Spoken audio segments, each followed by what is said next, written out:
Nachi, welcome back. How you Welcome doing? back, Dovid. Episode 2. I think if we make it to 7, then we beat the odds. So Yeah. we're on a roll. Okay, so let's start with this before we get into anything. Put you on the spot. So did you listen to episode 1? Oh, busted. Super busted. Before I roll that right back on you, I will take full responsibility for that one. No, I did not. I did try, and I really wanted to review it and send it back, but I couldn't access it in my car, which is the only time I really have to listen to stuff. And so, like, even though I kept lying to myself, yeah, I'll do it when I'm home. Yeah, right. It just doesn't work like that. So, in like a moment of candid honesty with myself, I realized that I need to kind of strategically plant it and make it kind of more accessible when I'm available. And so I think if I get it downloaded to my phone in like an MP3, then I could play it via Bluetooth onto my car. So then while I'm driving anyways, then I could listen to it. Because I think that if I'm not being honest with myself, I'm not going to be able to actually get it done. I'll just keep kicking the can down the road. And we really should be listening to our stuff and editing it, especially in the beginning. Of course. And before you get to flip it on me, maybe I'll distract you and get out of that one. So I'm thinking like this. I'm hearing 2 things from you. Tell me if I got it right. Number 1 is just always trying to contextualize everything into ADHD. So if we're going to listen to our episodes and review them, I wonder if it's probably standard. Probably neurotypical podcast people listen to their episodes and review them regularly and provide feedback to the producer and whatnot. So we should probably do that. Then a couple of things. One is like since ADHD is point of performance struggle, and we're always struggling with memory, unless we get the reminder at the time when we can listen, we're not going to actually listen. Like if you remind me when I'm at work and I don't have time at work, there's no chance that I'll still remember when work is over. Okay. So that was one thing. Okay, got it. So one thing is we need to have some sort of external reminders at the right time. The reminders have to hit at the right time, at the point of performance when you could do it. And what was the second thing with the technology? Go ahead. Yeah, before the tech, I would just get into the idea first, and then we'll see how the tech could help serve that idea. I think technology in general is something we should view as a servant to mankind, which is that it's there to be utilized by us and to be used by us, and not to just spit us out going, I don't even know how to do the CAPTCHA. So the real thing is just zooming out so that we could zoom in, right? So if we zoom out, we just think about, okay, so starting with who we are with our brains and the way that we work is, you're right. If we did get a reminder by our very generous and kind producer in middle of work, both of us are just going to go, oh yeah, I should do that. Dismiss. And then it's gone from our minds. It's over. And for us instead, really, we need to have a strategic reminder, meaning it has to come at a time that could be activated. If it can't be activated, it's gone. Right. So I think there's a famous line, right? With ADHD, there's only 2 times. There's now and never. Now. So, or now and not now. Okay. Yeah, fine. That's good. Now and not now. So this idea of like planting habits really, or planting any to-do list or any task or getting things done really comes down to that. Number 1 is that acceptance of ourselves, right? Which includes this awareness of our shortcomings and where we kind of are a little bit more challenged than the neurotypicals out there. And also a little bit of accountability, which is, okay, so how will we do it? And that's what gets us to this next question, right? So first we zoomed out to get the awareness of us and our limitations. Now we could zoom into the accountability part and be like, okay, so what can we do? And what we could do is to utilize technology to kind of either compensate for or work with our natural deficiency. You happen to be a big fan of this, right? Like, I hope that right after this, we could get into how you've been using ChatGPT and other AI. But the idea really here is to use technology to remind us at a convenient time. Now, the problem is a convenient time technology doesn't know, but we do. Okay. So how does it work? So what we have to do is kind of think, when is a time that this could work for me? So for me, it would be when I'm in my car, right? I'm doing nothing anyways, driving along, enjoying the view. that's the time that I could be listening to stuff. That's when I've been listening to your other amazing podcast, The Masters of Social Work. Really enjoying it. Great episode you had there with Moshe Norman. Thank you. Really deep stuff. It's like the more convenient time for me. So what I need to do then is utilize what technology is available to make that work for me, and how can I make that happen in the most convenient way with the least amount of friction. So having it pre-downloaded onto my phone would allow me to then easily access it when I need to. So that's the accountability part, which is, so what could I do? So it starts with awareness and then accountability. Right. So you're really sort of minimizing things, that the amount of steps that it would take from when the reminder comes till when you're actually listening. So it's like, Yeah. if you could, which means you kind of need two reminders. You need the reminder to sync it up into your phone so that it's ready. And that has to happen at a time when you have time to sync it up. And then the second thing would be the reminder to actually listen, which would come when you're in the car and you're like, oh, right, I'm supposed to listen to that now. I think That's that's it, true. right? You're right. No, thanks for pointing that out. And now I'm putting a note for myself that I should, as soon as I get that from Alan, to then pop that into my phone so that we have it. So you're right. It's there's the prepping part that also kind of needs to be strategically planted. So I kind of have another problem that is more on the emotional end, that I really don't like listening to myself. Like, I don't like it. It's uncomfortable. I think I'm like, I sound so, I don't know, there's that, like, I don't sound so intelligent when I listen to myself, and I think I'm convinced I have a lisp. So I think I kind of also have an avoidance piece aside from the forgetfulness. It's just like, ugh, I really don't want to do this task. So how Oh, do I I love work? this. I have the same thing. I cringe at the sound of my own voice. Right. And yeah, I guess you're right. There's probably a secret passive avoidance going on here as well. That's not so secret. I just said it, but it's avoidance. So that gets in my way. Also, I feel like even if I have it synced up, so oh, I know what you're going to say, and I have to go back to some meaning thing or something. Yeah, go ahead.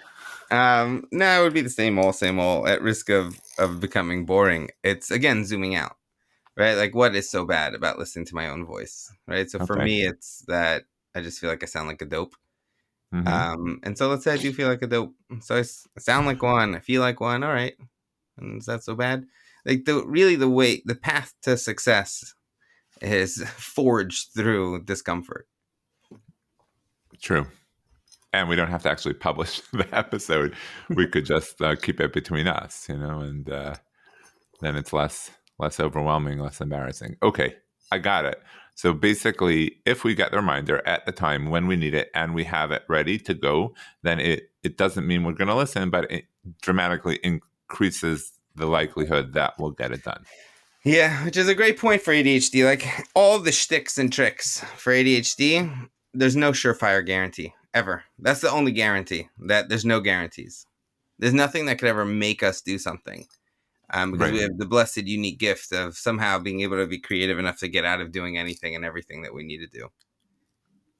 But isn't that true for everyone? Like, what's so ADHD about that? Like, everyone avoids doing things that they don't want to do. We're just way better at it than everyone else. Okay, fair. Where our it's a game of percentages. The ADHD brain is going to be incredibly less likely to do the things that it needs to get done than a neurotypical brain, especially if it's not fun and exciting and creative and challenging or competitive. Which is why, by the way, I said before when we started, I started off with that 7 episodes. Why? Because someone posted somewhere or other that the average podcast, or I think like 90% of all podcasts, don't make it past 7 episodes. That means most podcasts die before episode 7. So I brought it up here and I said, like, oh, it's episode 2. We're on our way to episode 7. Why? Because I'm giving us a challenge. I'm challenging us to actually make it to episode 7. So the only problem with that is we might end up being an 8-episode podcast because once the challenge goes, unless we find some new statistic that 60% of podcasts that die by episode 10, and then we'll make it to 11. And maybe we can go forever that way, like 30 years. We'll be like 782 podcasts. It doesn't even have to be externally stimulated. Like we could really internally stimulate ourselves and say, hey, let's see if we can make it to 10. Okay. Let's see if we can make it to 15. Let's see if we can make it to 20. That'd be great if we could hit the 50 mark, like that kind of thing. It's the small kind of psyching ourselves up for our own successes. I think something else that Ari Tuckman has this concept of pre-failing, right? That means when you set yourself up for failure, right? So I guess pre-failing in this case would be not having reminders and just thinking, like putting in your head somewhere in that dark hole of working memory that I want to remember to listen and review the podcast. So it's never going to happen. So you're pre-failing. Pre-winning would be setting things up in a way that you might actually remember. So I feel like also by us talking about it here, it's a way of sort of pre-winning. Because what happens if either of us remembers next week to say, "Did you listen to the episode?" Now we introduced, like, we'll be shamed, embarrassed if we didn't again, and then so we're pre-winning by talking about it. In a way, although then the next episode could just be on how to accept when we fail. So that's good. We're already planned out for the next episode because that's likely what's going to happen. We should tell Ari that there's also something called how to win at pre-failing. Right. There you go. Yeah. All right. This pointed out for me the first step, right? Which is, I think that it's such a like interesting and helpful internal dialogue for those of us who are neurodiverse. Like, look at this. Both of us really do want to get this done, right? And like, it is kind of important. At least, granted, we're probably not going to review every single episode because, again, let's just face it, we're not neurotypicals. But at least like the first couple, right? That makes sense to us. That's something that's meaningful. And yet here we are, right? Not having reviewed it. And I think that first step of awareness and acceptance for ourselves, like this idea of like, yeah, this is just us. Like there's not that much beating ourselves up, at least on air. Right. And it's almost like we've both accepted that, yeah, this is just us. This is our brain. This is how we do it. Right. Although deep inside, I'm still kind of like, I really don't want to review this. Like, I just want it to go. And then hopefully someone will say, hey, I listened and it was great. And I'll be like, okay, I got my feedback instead of having to listen myself. But hey, now that we talked about it. Breaking it down to yourself and say, hey, listen, I'll just do the first 3 or maybe just the first one. Ooh, maybe. Because then there's like a reward. If I get through the first one, yeah, okay. Or how about the first half of the first one? That's also decent. Yeah, both of them. The idea is just breaking it down. And as we break it down, it gets a little bit less scary. Okay, cool. I'm in. Yeah. So this is covered. Hopefully by the time we get to our next episode, we'll have listened, reviewed, and provided at least some feedback on this episode. Yeah, that would be feel good. I feel good. Yeah. Good. And I like that it brings us also to the first point, right? So we had said, like at the very outset of this podcast, that what we really want to do is to walk through, let's say, the felt method, right? Like just like this overall structure of how to be awesome at ADHD. And I love that this is actually the first step, is this authentic acceptance of ourselves, right? With this blend of accountability all in one. So I'm excited because I get 3 A's. I get acceptance, awareness, and accountability all in the same thing. And it's really just, in a way, the first step towards anything is knowledge is power, right? So like first having, like knowing something is the beginning of the solution. And so like here what we're looking at is that like this is clearly a struggle. And accepting it is the first step, because then we're able to be like, all right, listen, our working memory is not the best. We also get busy. We're not able to hold it in our visual-spatial sketchpad. So it's our just who? not Our what? Our what? Our visual who? So like the working memory is dependent on something called the visual-spatial sketchpad, right? Which is basically like what I consider like a little whiteboard. And that's what holds our short-term memory. So like whatever you're thinking of in like these couple of seconds. I think it's 3 to 7 seconds, right? You could even have stuff on the board for a couple of minutes, maybe even an hour or two. But the idea is that it's short-term memory. And our short-term memory gets easily like written over again and again and again because we're not so great at then moving it back to long-term memory. So there's just too much going on in our heads versus a neurotypical head. So Mhm. because we're like super overcrowding that like little visual spatial sketchpad, what's happening is that we feel overwhelmed a lot more often and quicker than other folk, and then it kind of leads us to just like react instinctively to that feeling of overwhelm with this now or not now, because I can't deal with now because there's too much happening for me now.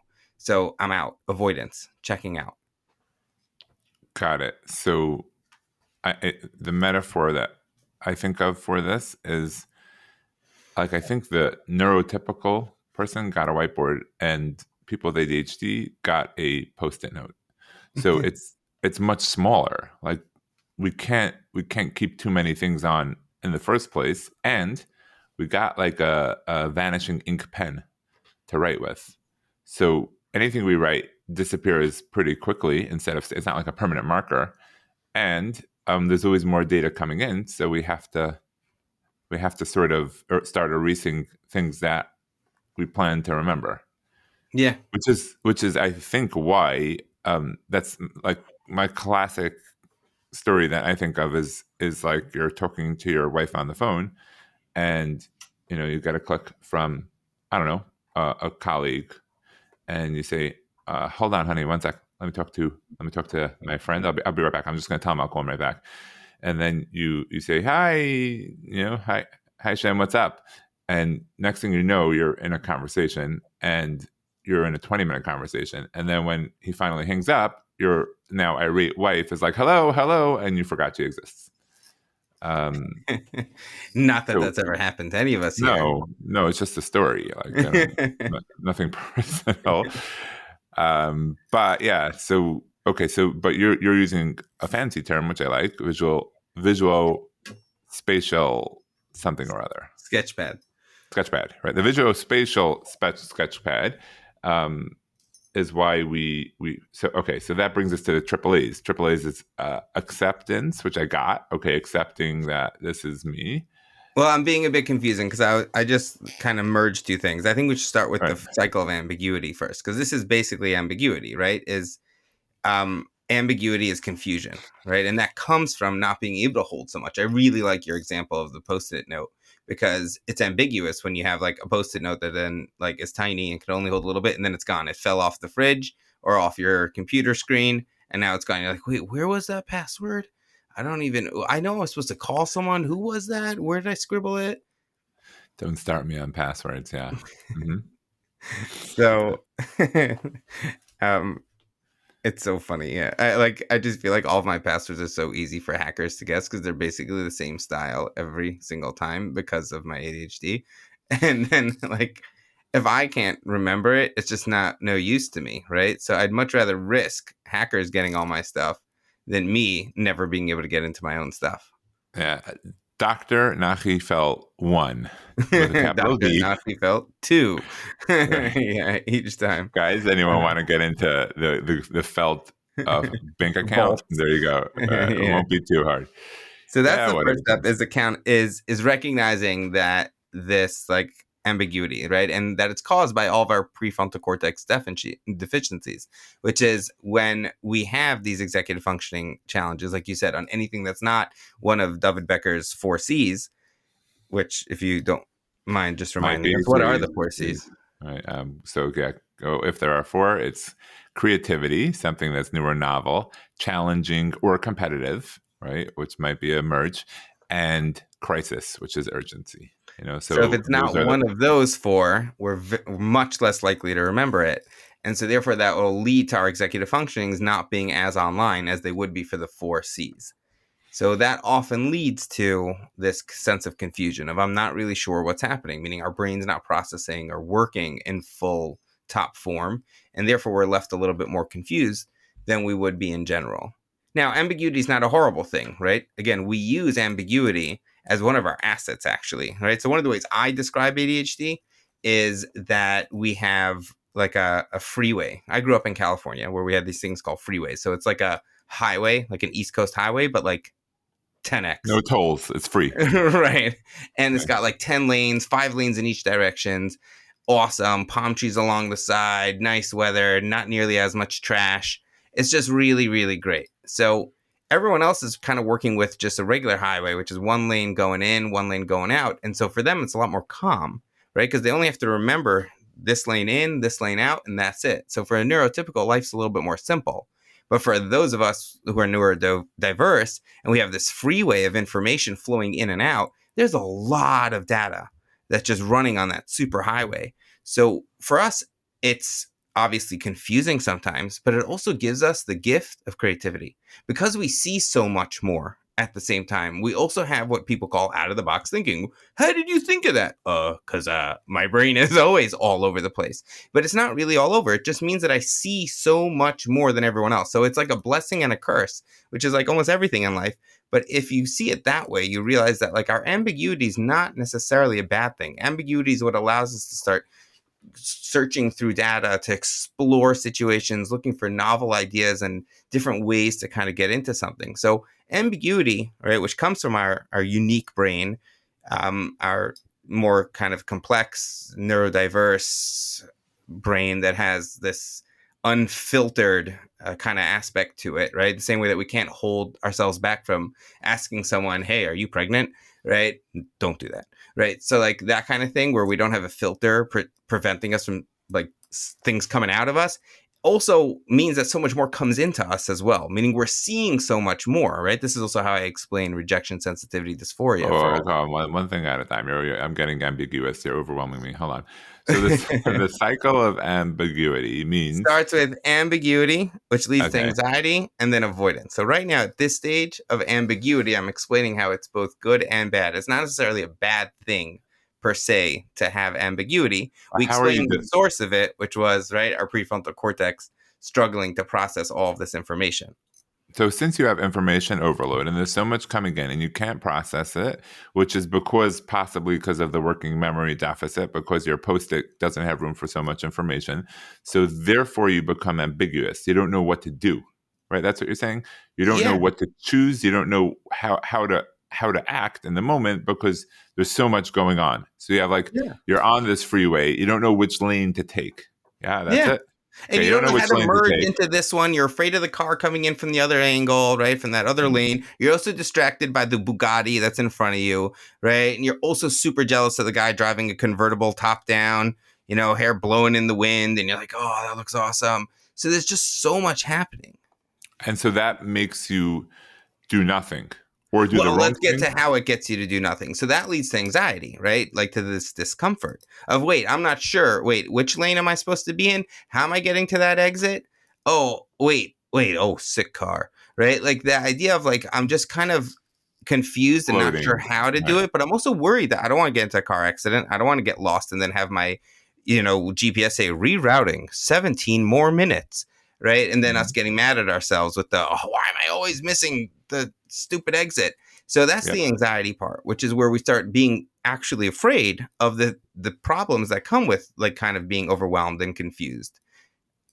Just on the topic of being overwhelmed, there's this really cute thing called choice paradox, which is when you offer people too many options, it kind of just leads us to shut down. So, for instance, when you're walking in the grocery store, and your wife tells you to get cereal, and now you see like 80 different kinds of cereal.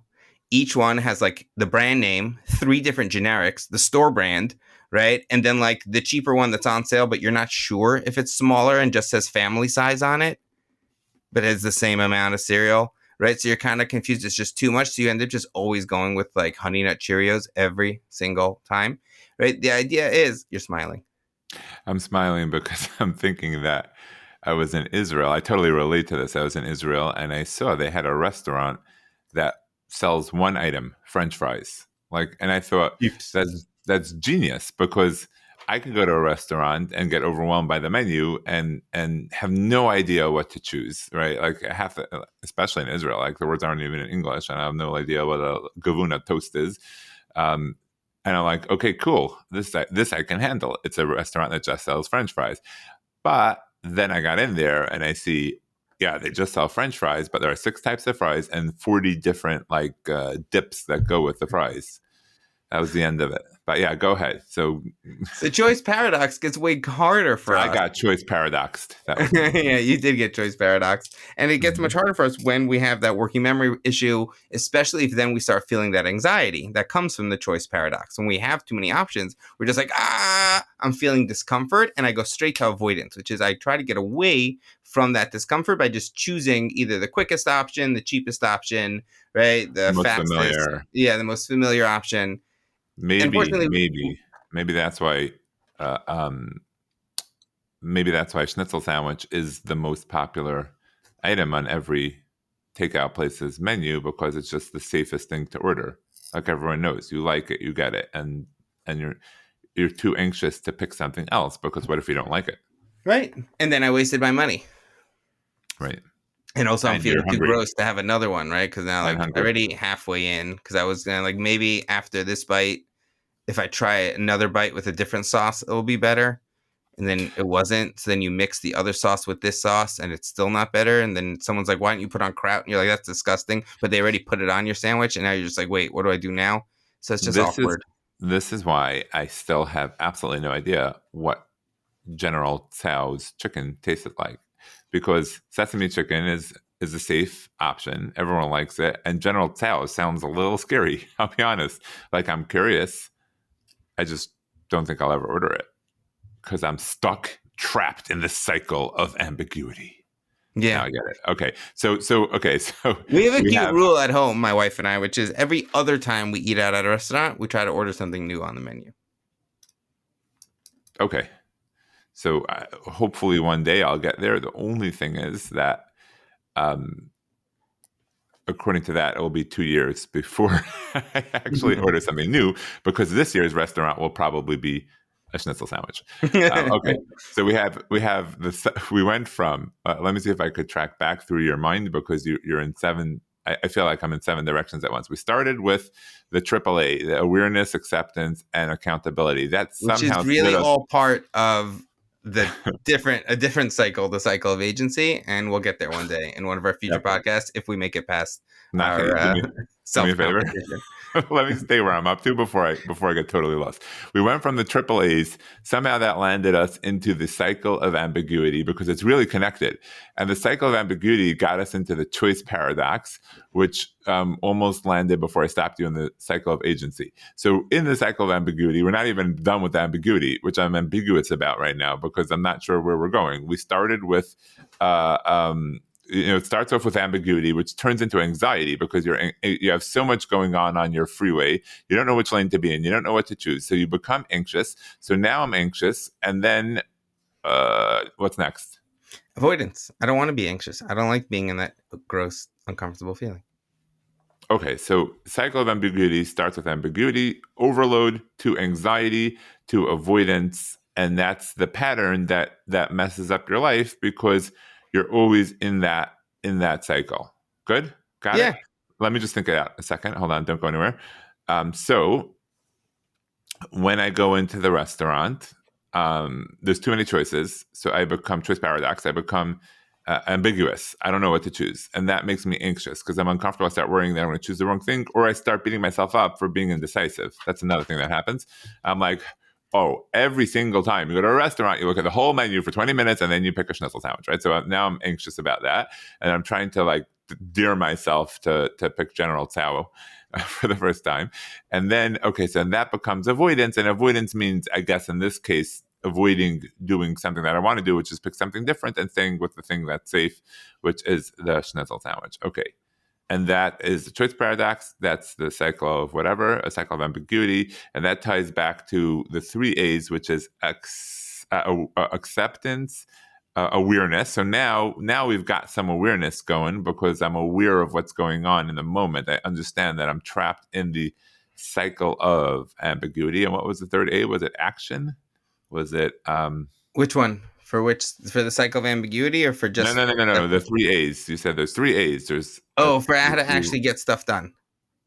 But what's the 3rd A? I have So there was awareness of our issue, right? So like if we go back to the acceptance. beginning of the podcast, right? So we were like, Yeah. being aware of the fact that we have these short-term memory issues and like the shame and Hmm. fear and passive Hmm. avoidance of not wanting to listen to our own cringy voices. Right. Then there's the anxiety, which is the discomfort. Well, we do Oh, feel like we're anxiety. supposed to be doing it, right? And there's this kind of like sly pressure that's there that we kind of are for. And then there's the avoidance, which is, well, it's uncomfortable. So, anyways, next. Okay. This is a very tragic episode. I don't even know if I want to listen to it because what do we do about this? Like, what's next? Is there? Oh, that's the cycle of agency. That's where you're headed. Yeah, yeah. Okay, the cycle of agency. Wait, do you want to tell me what? Wait, so I got it. I finally. This is going on years and years. I always hear you talk about the cycle of ambiguity, and ambiguity is just a word that I can't wrap my head around. I don't, Means confusion. so okay, but confusion was with a C, and we only have 4 C's. We can't have 5 C's, but we could have 3 A's. So it's a cycle of ambiguity. So the cycle of ambiguity. We don't have any B's, by the way. Maybe next Because episode we're we'll the work only on the B. A. We're the A We're level A class. people. We're the A team, Yeah, right? 18. Next episode. Okay, so now we have the cycle of agency, which is another A, and that's going to solve the cycle of ambiguity. Okay, I got it. So let's talk about the cycle of agency so that we can start making things work. Go ahead. Sure. So, it starts with what we were doing at the very beginning of the session, which was where we were kind of being aware of our deficits You and just trying to called accept it. Nachi, you just called it a session. Freudian slip. It became it turned into a session. Okay. We don't have to publish it. We can just have fun. Go ahead. Yeah, yeah. That's the goal of I'm these, sorry, I anyways. got lost. It's just to have fun. My The post-it erased. Start over. So the awareness of our issues, the acceptance that this is just us and this is just the way we are. It's like not like being mad or Mhm. shame of ourselves. Like this is just us. This is just who we are. And look, we're all right. Like we've gotten pretty far with it. It's like we're not all that bad. And then there's the accountability. So it's all kind of one thing, and I call that one thing authentic acceptance or accountable acceptance, which is where we're kind of allowing ourselves to be accountable within the acceptance for ourselves. You're shaking your head. Like I really need to explain this. Oh, hold on, dude. 1 second. You just threw me for a loop. I thought the 3 A's was awareness, acceptance, and anxiety, but now I have accountability and action and agency and ambiguity and you There's just too many A's. You're right. It's too right. much. So let's slow Break down. it Let's down for slow me. down. Yeah. So there was the cycle of ambiguity, right? Which was it starts with ambiguity, which means confusion, leads to anxiety because we're afraid of what's going to happen or what's not going to happen, right? And then that leads to avoidance because we don't like being uncomfortable. Good. And Got that it. always leads right back to ambiguity because you still never solved your problem if you're avoiding it. Okay. Great. So now how do we fix that? So we were showcasing the way that we fix it starts off with this acceptance. And it's really a complicated acceptance. It's a accountable acceptance where I'm kind of accepting myself, but still holding myself accountable. Meaning it's a contrary to what people think acceptance is, which is, whoa, what do you want from me, man? This is just the way I am. Just leave me alone. Or like the classic, what? I have ADHD. I can't do anything. So this is like the contrast to that ADHD. I'm a victim. It's ADHD. I could beat this, and ADHD. How am I going to beat this? What am I going to do about it?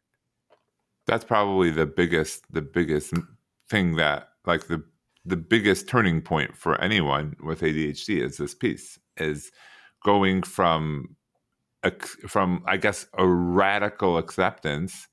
It's the dialectic of acceptance and change. It's ACT, right? Like acceptance to change, because acceptance doesn't mean that I'm not capable. It actually means I am capable if I do it differently. Can you explain that? Okay. I have no idea what that means.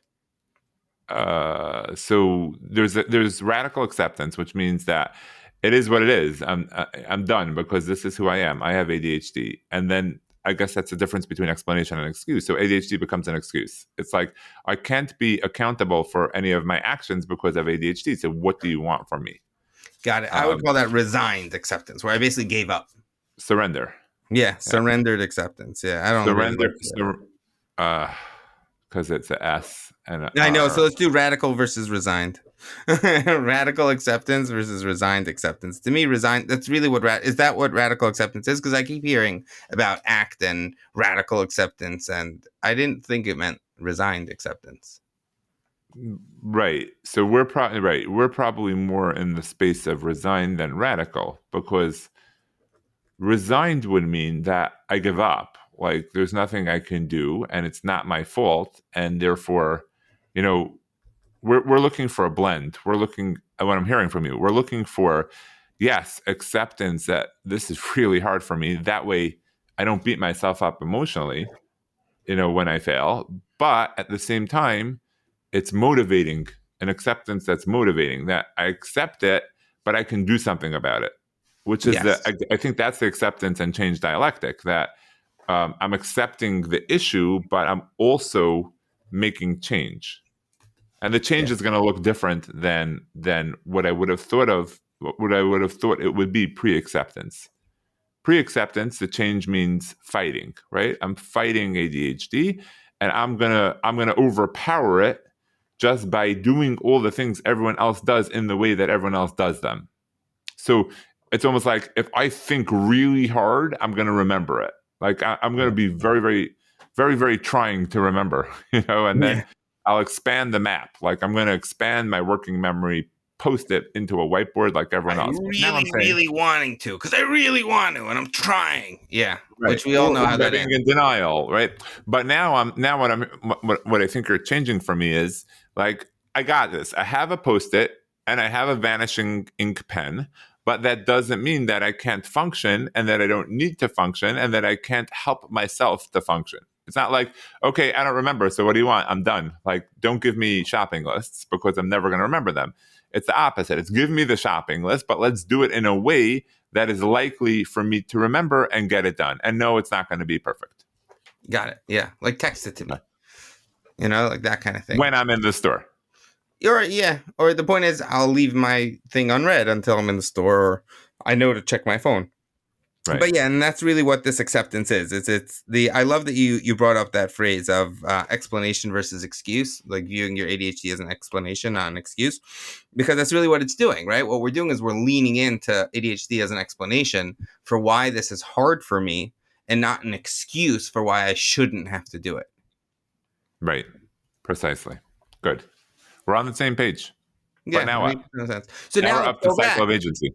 Right. Well, because I just want to bring out how, like, most of what we did at the beginning of our meeting was that we spoke about how we're accepting our tiny little like notepad with vanishing ink, and that we can't have the producer just send us reminders like other normal people, because that's just not going to work for us. So therefore we had to kind of invest a little bit more energy to kind of zoom out to see, all right, when could this work for me?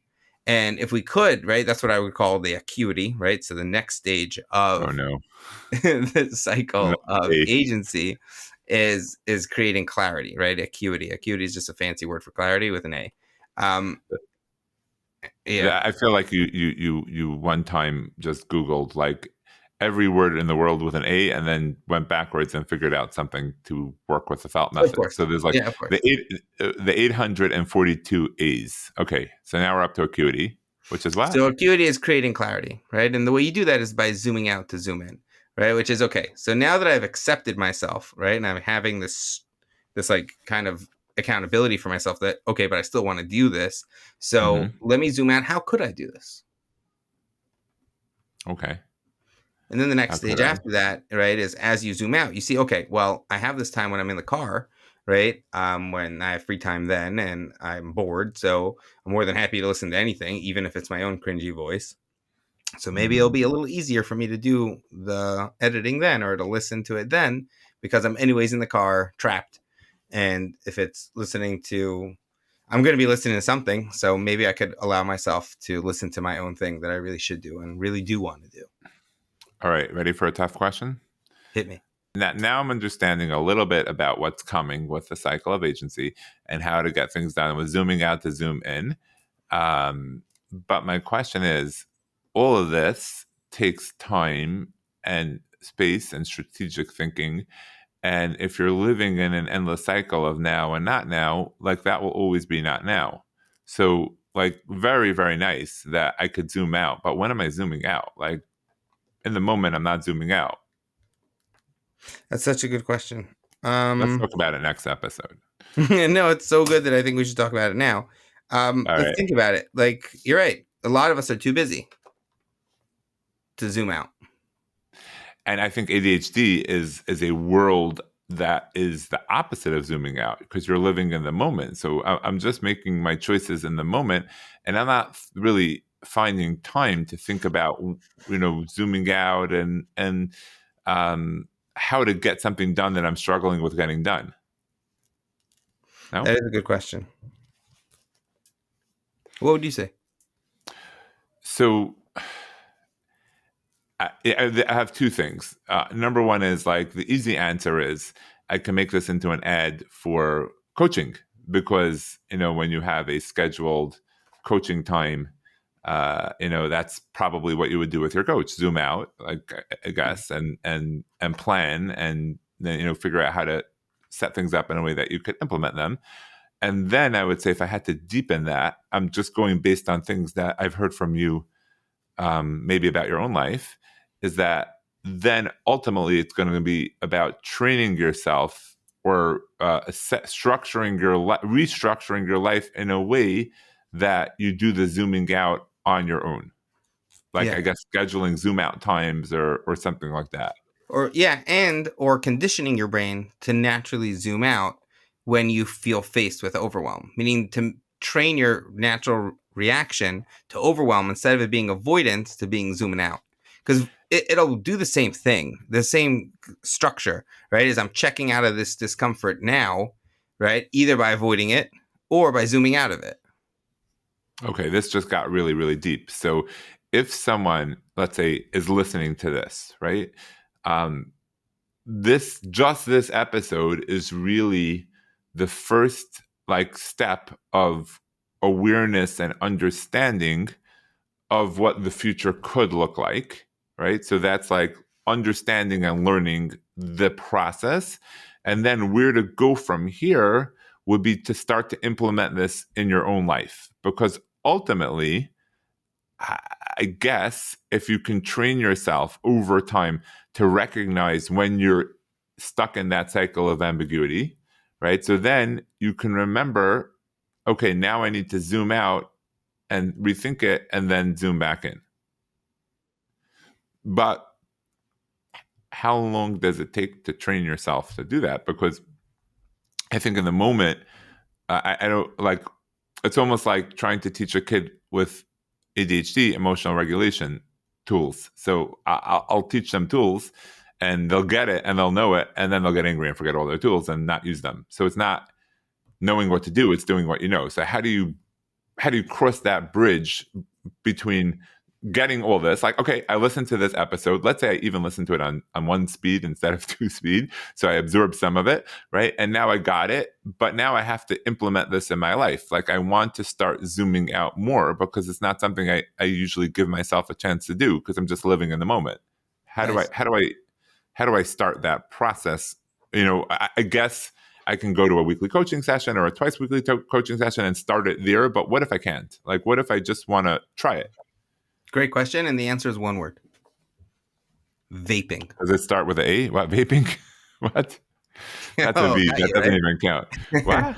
Vaping. So I don't know if people listening to this are aware of or familiar with this concept that seems to be sweeping through the nation We and the don't know if world. anyone's listening to this, but if there were people listening, If there were, hopefully maybe some of them would have seen someone or know of someone who's vaping. Vaping to me is such a great example of internal conditioning, which is what people have done is that they'll take, right, let's say when they're feeling uncomfortable, then they Mhm. instinctively go vape. So it's Yeah. whether you're having a tough conversation with your mom, right, or you're in the middle of like a homework question, right, boring class, right, each thing, boom, in goes that fruit flavored vape, and you breathe out that relaxing puff of release.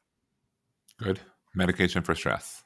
Yes. So what we see there is that people who didn't have a vape before all of a sudden became conditioned that whenever they're feeling uncomfortable, they insert this object into their mouth. Interesting. sounds a bit like something that the behaviorists would call conditioned learning, right? A conditioned response.